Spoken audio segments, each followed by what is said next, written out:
Good day. Do you remember where you were when news came that Jamaica had its first case of COVID-19?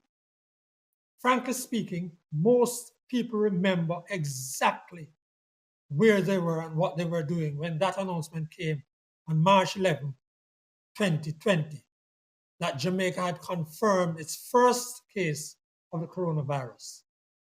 The virus had broken out in the late 2019, of course, and was popping up around the world in different places until it was declared a pandemic March 11, 2020, 5 years ago. And when the first case came to Jamaica, there was panic in some quarters. COVID changed lives here forever. In the end, based on the records of responsible agencies and data sources, some 3,700 Jamaicans died from the virus. Just think of that number again. Nearly 4,000 Jamaicans killed here by the coronavirus.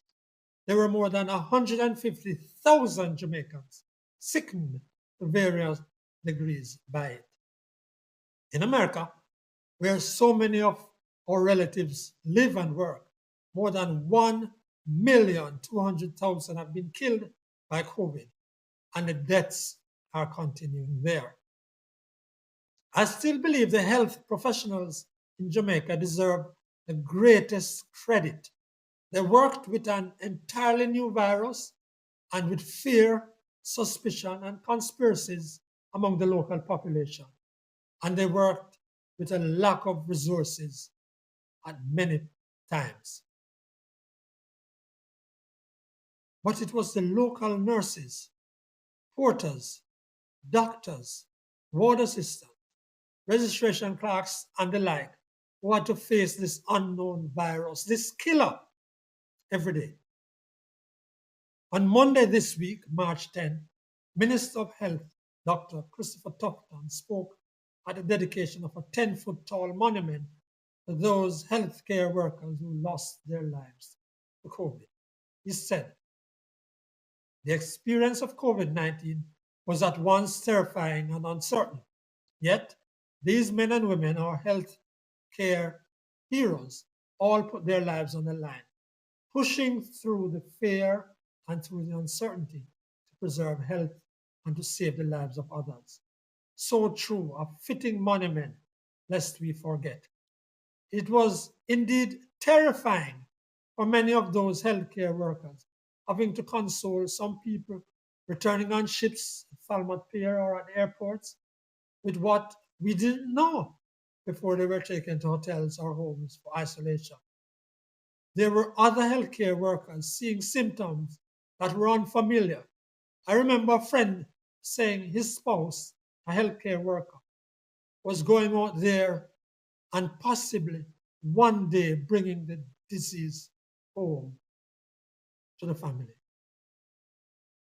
We can't thank them enough. Who remembers the reports of running out of oxygen and beds and PPEs?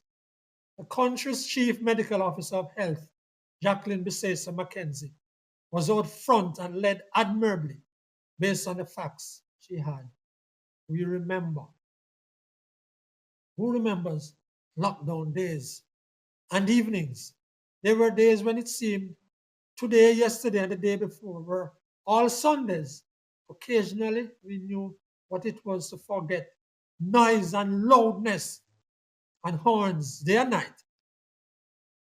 Then there were issues. Even church services got curtailed and funerals, and dying relatives couldn't be visited or could only have one or two family members come to the hospital door.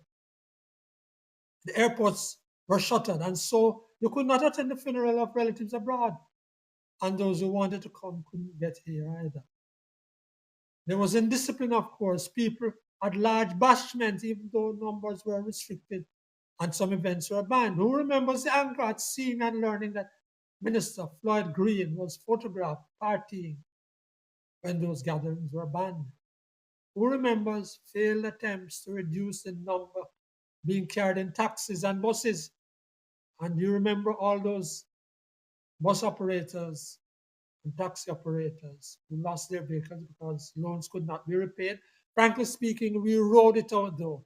We have more than survived. The people in the tourism industry in particular were creative and fought back.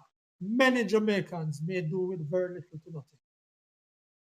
Yes, the fifth anniversary of COVID's entry has gone for many of us without even a farewell or a tear. Please share and subscribe to the Frankly Speaking Jamaica podcast on YouTube. This is the sixth episode of the Midweek podcast. It is companion to the live Frankly Speaking Jamaica podcast, aired on Sundays at 4 p.m. Jamaica time. Please join us on Sunday. I'm Franklin McKnight. Until then.